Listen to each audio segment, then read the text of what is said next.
పేదలకు అవసరంలో ఉన్నవారికి ధాన్యాన్ని దానం చేయడం చాలా పుణ్యకార్యం.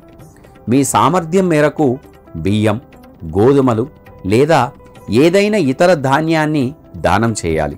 ఈ సంకష్టి చతుర్థి రోజున పండ్లు దానం చేయడం కూడా శుభప్రదంగా పరిగణించబడుతుంది.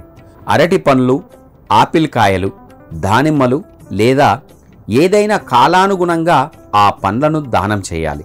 ఎవరైనా పేదలకు అవసరంలో ఉన్నవారికి పలు రకాల పళ్లను దానం చేయడం వల్ల ఆ వినాయకుడు ఎంతో సంతోషించి మీ కోరికలన్నీ కూడా తప్పకుండా నెరవేరుస్తాడు. పేదలకు బట్టలు దానం చేయడం వల్ల ఆ గణేశుడి ఆశీస్సులు మెండుగా లభిస్తాయి. దీనితో పాటు ఈ రోజున ఇత్తడి లేదా ఉక్కు పాత్రలను దానం చేయడం కూడా శుభప్రదంగా పరిగణించబడుతుంది. భక్తులందరూ కూడా ఆవుకు ఆహారం, కుక్కకు రొట్టె లేదా పక్షులకు ధాన్యాలు కూడా తినిపించవచ్చు. దీనిని కూడా దానం చేయడంతో సమానమని కూడా భావించాలి.